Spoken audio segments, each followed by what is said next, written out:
What's up, everybody? I'm Jamie. This is the Blades and EDC channel. Thank you guys so much for being here. I really do appreciate it. And today I'm going to be doing my review of the Kershaw Bel-Air.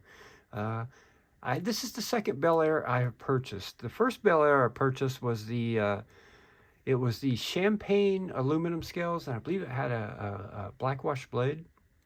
I bought that for my comeback. I'd quit making videos for a while, and I thought I'd get back into it. Just didn't feel it, and ended up selling that knife to a channel subscriber, and Steven, thank you so much, who now owns that knife and loves it. And I told Steven when I posted that I bought this one, you're lucky I never really played with that knife or used that knife, because I wouldn't have sold it to you for what I sold it to you for if I would have known what I know now.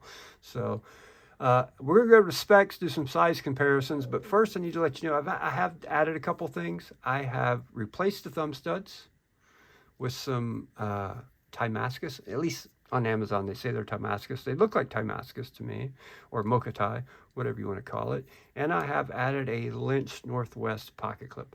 We'll talk about why I did those two things later in the video. First, let's go over some specs. Overall length is 7.3 inches. Blade length 3.1 inches. Closed length is 4.2 inches. Blade thickness is 2.3 millimeters. The exact same thing as a Benchmade Bugout. The weight of the carbon fiber version is 2.5 ounces, and if you get the aluminum version, it's 2.9 ounces. Magna Cup blade steel, and reversible pocket clip. This one, it has full liners, unlike the Bugout, and it is an axis lock. I'm gonna call it an axis lock. I don't know what they call their axis lock. They're all axis locks to me, other than Kaiser, which has the clutch lock, which actually is different. You can adjust the spring tension by putting the spring in different holes in the liner. So it's an axis lock to me. This is made in the USA. And this is impressive, man. This really, really, really is impressive for what you can buy this knife for in comparison to some other knives. Speaking of comparisons, let's do some size comparisons. We'll do the Mini Iridium, Kershaw Mini Iridium. This is going to be closer in size to the Mini Iridium than it is to the Iridium. I don't own the Iridium. It's a bit longer than I like to carry personally, although after buying these two Kershaws, I think I'm going to buy an Iridium, just because Kershaw's back, baby. They are back. Here's the Spyderco Pair 3. Very similar in length to the Pair 3. Very similar in size. Actually, this one's lightweight, FYI. The Civivi Banter. This is the axis lock Banter. Baby Banter, I should say. Quite a bit larger than that. What else we got here? This is the CJRB Maximal. A little bit longer than the Maximal. Man, I need to clean that blade. This is my next review coming, by the way. This blade looked like that blade before I made this video, but I cleaned it. I should have cleaned this one before this video.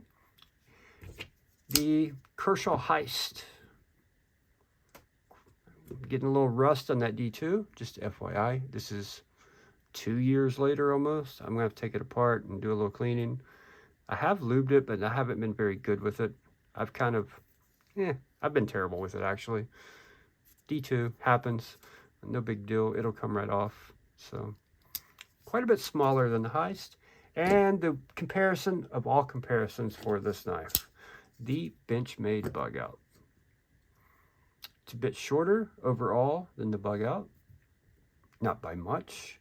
The handle is a little shorter, and the blade is about I think the blade's slightly shorter and the handle is slightly shorter, but very similar knives. I put the other set of those thumb studs on the Bugout, by the way. I prefer this blade shape over that one, personally. Personal thing for what you use your knives for.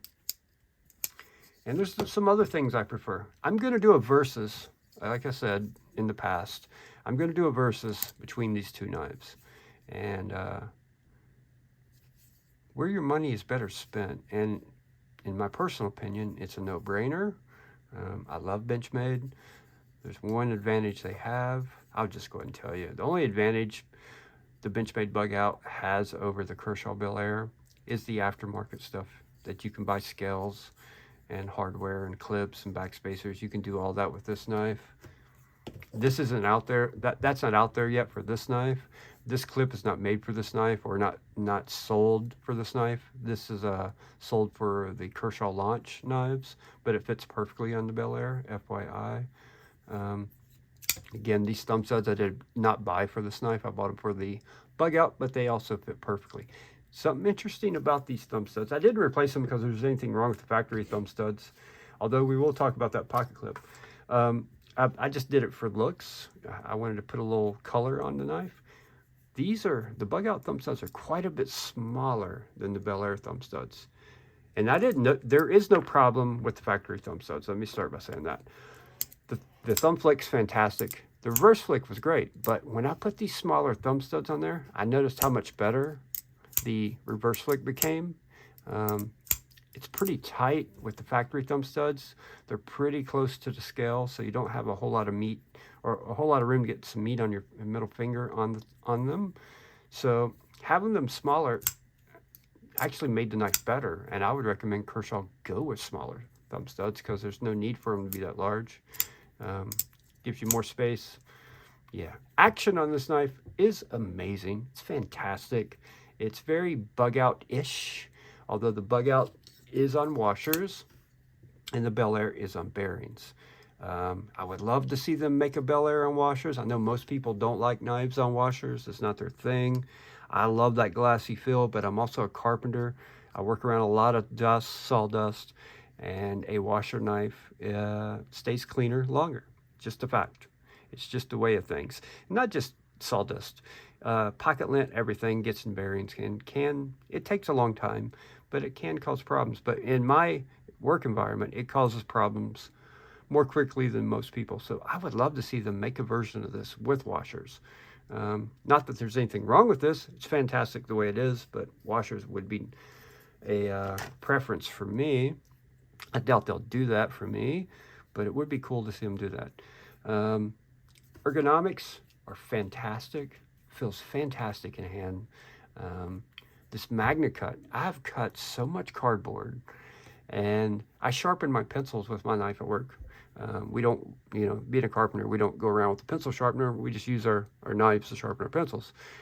I have not had to do anything to this edge. I've been carrying this knife for over a month, off and on, well over a month. And the only thing I've had to do is strap it. This Magna Cut has been fantastic. It's taken a beating, and there's no real marks on it. As long as I wipe it off,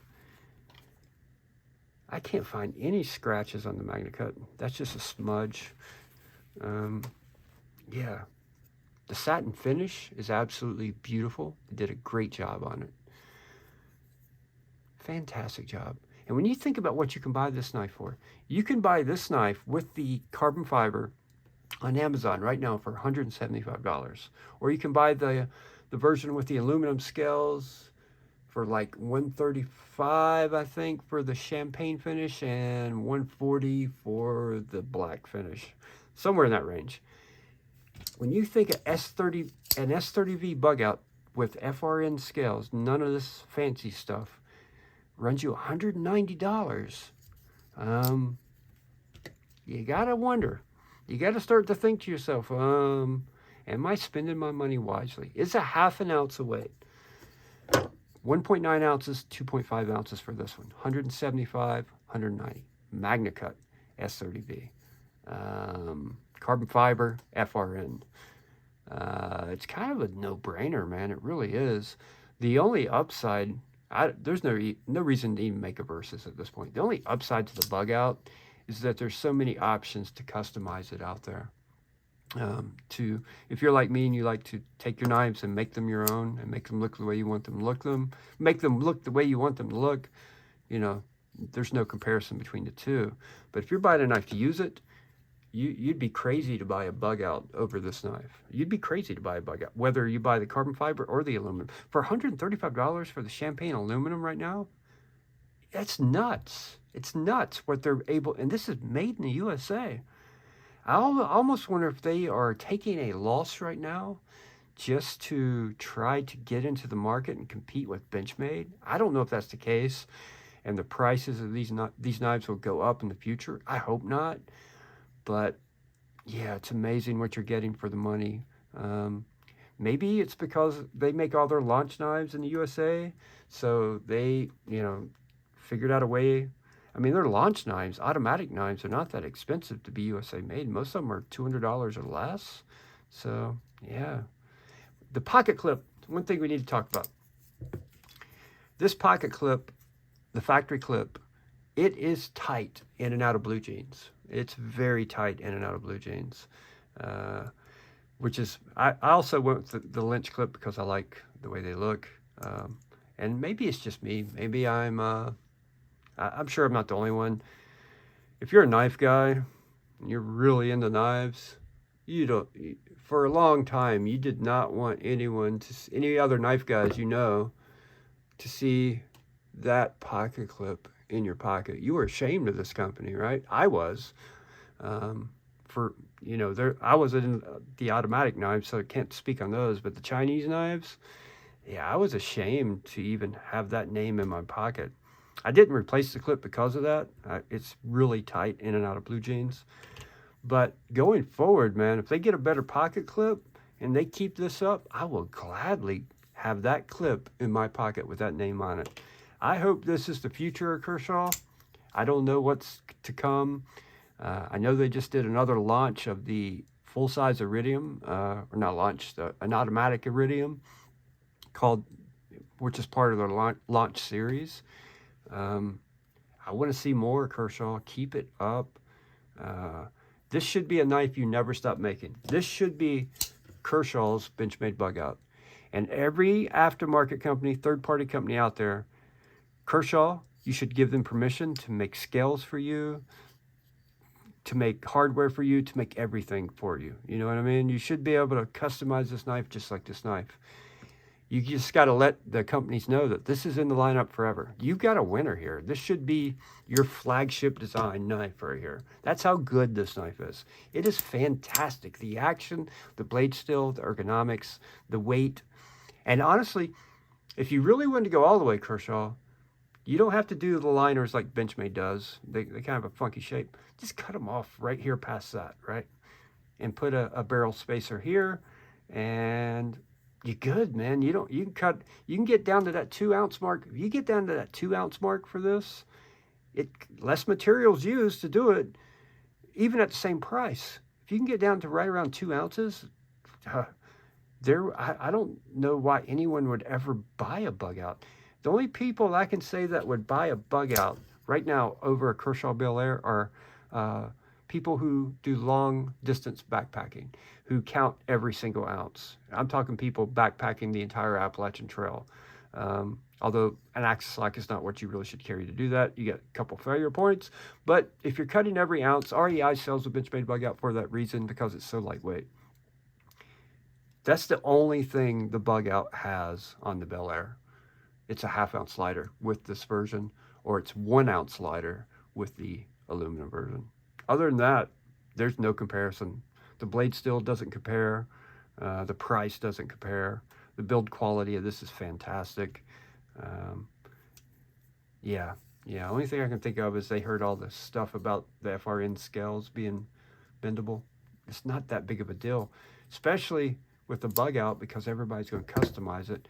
And we need to get all the other companies making fat carbon scales, titanium scales, aftermarket parts for this knife. And this knife should never leave Kershaw. This should be your flagship going forward. That's how good this knife is. Thank you guys so much for watching. I really do appreciate it. Comment below if you own one of these and what you think about it. And if you are as excited for Kershaw in the future as I am.